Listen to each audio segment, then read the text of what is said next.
Hi everyone, so I thought I would do the DNF tag. So the first question is, do you DNF? Yes. The reason I DNF is because life is too short for me to get irritated with a book that I'm not enjoying. So it's better if I just stop reading it and move on. Sometimes I will go and like skip to the end just to see what the ending is, and then I'm like, okay, I'm fine, I'm satisfied. And then I move on to something else. So I was never like that, but as I've gotten older, I'm just like, I just can't spend my time on a book that I just don't like. I'm not enjoying. It feels like you're trying to get through like a book report, you know? So for me, I'm just like, nah. I can understand some people who can't DNF, they just have to finish the book. You know, it makes them feel more completed, you know, when they get that book done. I can understand that, but I've gotten to the point where I'm just like, no, I'm good. Number 2 is, if you DNF a book, does it count towards books read for the month? No, I feel like if you haven't finished the book like 100%, then I don't count it toward books read, and I don't put it on, and I don't rate it either, because I just don't feel it's right to rate a book that you haven't finished. I did that before, but then other people were kind of giving me different perspectives on it, and I'm like, you know what? I can agree with these people who are like saying that it's better to read the whole book and then rate it. Especially people who like DNF. They're like, oh, I DNF'd at 20% and they give it 1 star. And I'm like, you only read like 20% of it. So I'm like, you should really, like, I don't know. I'd say maybe if you get to like 90% of the book, then I can understand. Because I'm like, you're almost done with it. But then at that point of like, if you're at 90%, just finish that bitch. Just finish it and just, you know, you're like, I finished it. So yeah, I've saw like some people do reviews where they're like, I couldn't finish it at 90%. And I'm like, really? You're at like 90%. I'm like, how much more is the book gonna go? 90%. You only got like 10% to go. Just start skimming that, you know? Just start skimming it and just get done. So I find reviews like that hilarious. I just start laughing. So, number 3 is there a difference between DNF and just putting it down for a bit? Yes, there is. Like, there's a couple of books that I did put down last year, and I ended up picking them back up like a few months later. I'm like, you know what? Let me get to this book. And then once I was in a better mindset, then I was like, okay, I can enjoy this book. Where there's still one that I DNF'd, I put it down, but I'm like, I need to pick it back up. I think I found it on like Audible, like an audiobook. And I'm like, yes, because then I could just listen to it and get through it. So sometimes I think it's better to listen to a book, whether it's, you know, it's better to, if you hear it. Some books I feel like are like that, where I feel better when I can listen to them. And then other books, I'm like, no, I want to physically read it. So it all depends. So this one here, it's like, no, I think I'm okay with just listening to it. And then kind of go from there. Just to get through it. So, because it's still on my shelf in my living room. So I'm like, I want to get through this book. So, number 4 is, so for number 3, it said like, you can put a book down where you're like, you know what, I'm not in the mood for this, and then you can go back to it later and be okay. There are some books where I'm like, I freaking hate the writing. I freaking hate these characters. I cannot stand this book. I want to burn it, throw that crap in a fire, you know? So for me, it's just, it's at that point where you want to chuck that book across the room. It's better just to DNF. Better just to DNF. So number 4 is, what popular book you have DNF'd? In romance, a lot. I mean, I would have to go through my Goodreads and say, okay, what was a Booktube book that all these people were talking about that I was like, So I'll put them right here. I will put the books right here because there's how many of them that had gotten recommended on Booktube, like especially romance, and I'm just like, I was not feeling them at all. And then, and then it kind of makes you feel like, am I the weirdo? Like, am I weird? What's with me? How come I didn't like this book and everyone else loved this book but me? I didn't like this book. Now I feel like an outcast. Now I feel like the weirdo, in class that everybody is staring at. And I'm like, to me, I hate that. I hated being the person in class that everybody was staring at. Oh, I hated that. I do not like attention on me.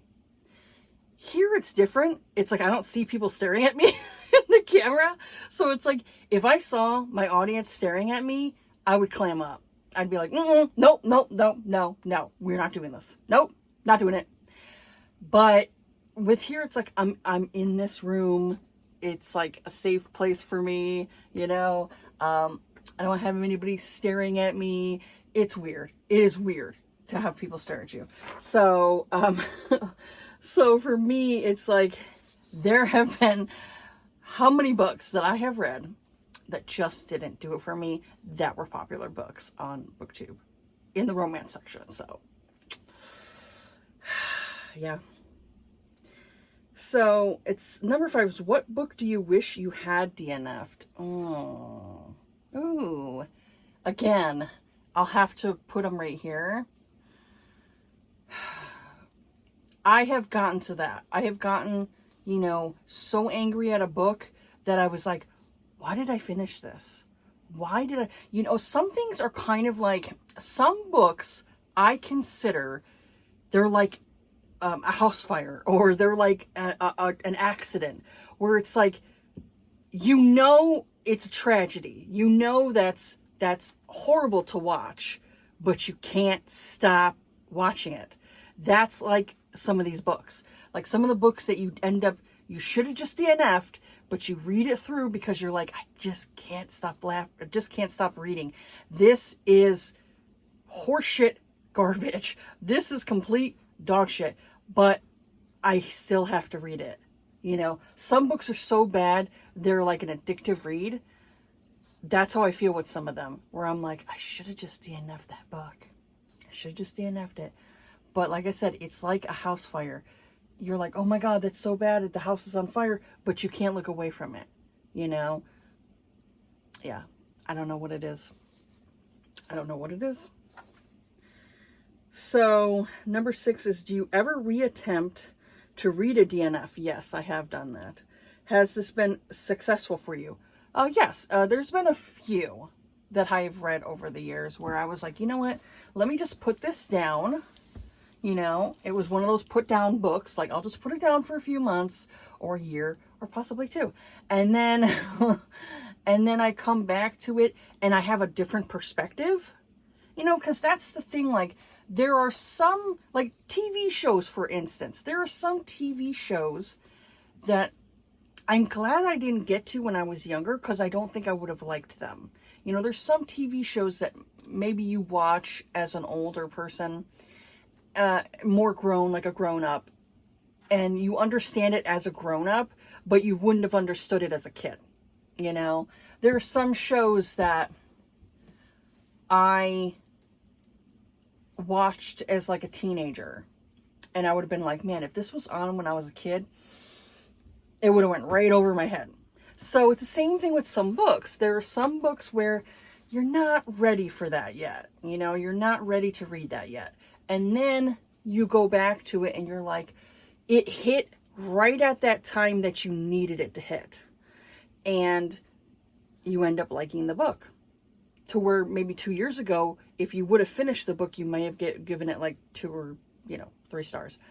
So some books I feel like are meant to be during that time, So the same thing with like some books that I end up reading a few years ago. I reread them and I'm like, they just didn't hit that. They didn't hit the second time. So sometimes it happens.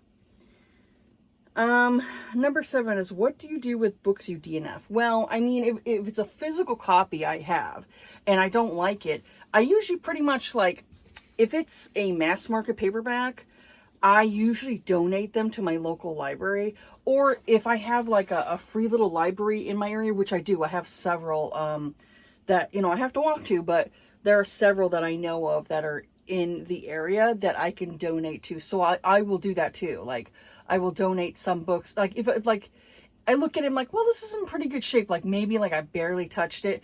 I'll put it in my like free little library.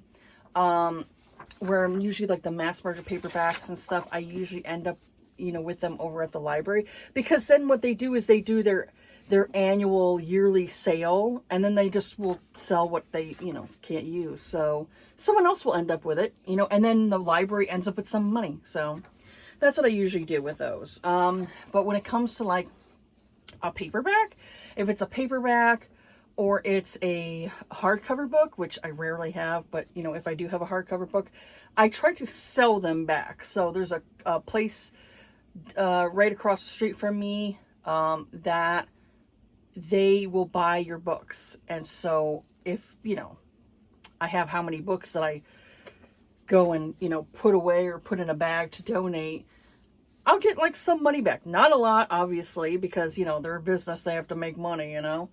But I will get some cash back, maybe some enough cash for like lunch, you know, or whatever. So I feel like, okay, I got some of my money back, you know, even though it's not all of it. So yeah, I usually donate. I donate them, or I sell whatever is, you know, looks like it'd be worth money. So number 8 is, do you choose more or less risky titles because of your stance on DNF? Yeah, I have been trying to get really, really picky lately when it comes to romances, because I do not like the modern, traditionally published books.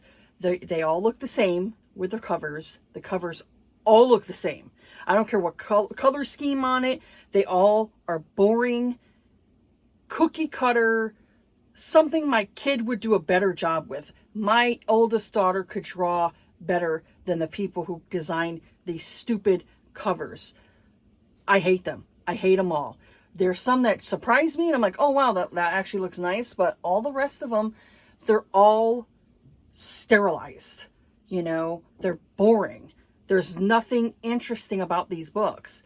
And then I go into it and I'm like, what's it gonna be? Is it gonna be just sex on page and that's it? There's no romantic connection between the characters. There's no growth between the characters. Or is it on the other side? Is it more of a women's fiction? I wasn't looking for that, you know. Is it a women's fiction book and it's like fade to black? Ugh. So that's why today it's so confusing when it comes to traditionally published books that I don't like to pick them up. I feel it's a waste of my money. So that's why I try to be choosy. You know, now it's like if I go into Barnes & Noble, it's not to pick up romance novels. I pick up kids books, like for my kids. Like my eldest loves manga. My youngest still goes in the kids section and she finds like, you know, graphic novels, things like that. Things with pictures. They really like those with pictures. And some other books too that are cute kids books. And for me, I did it recently. I bypassed the romance section. I'm like, nope, not caring. And I went right past that bitch. And I went right over to like the cozy mysteries. I was looking at those. Some of them have really cute like titles and I love the pictures. Cozy mysteries, or I look in horror section, or I look in, which my local Barnes & Noble, that horror section, it's just one wall. And I'm like, seriously? It's only one wall? This is worse than the romance section. Are they freaking kidding me? So yeah, that to me, I was like, really? Barnes & Noble? One wall. That's it? Okay. And so I'll look in the thriller or the mystery section too. So I've been doing that lately, and I find more enjoyment in that variety of section than I do in romance. So yeah. So I'm being very, very picky nowadays on what I pick up. And if I do pick up something, it's probably a used book and maybe an author that I know. So I go from there. Number 9 is the last one. It says tag 5 Booktube Buddies, or however many people you want. I'm not going to tag anybody. If you want to do this tag, do the tag. If you want to tag me in it so that way I watch it and I see, you know, how you did, just tag me. Very easy to do. But yeah, that's it for this video here. Have yourselves a good day. Take care of yourselves. Be kind to each other. And I will see you all on the next video. All right. Bye.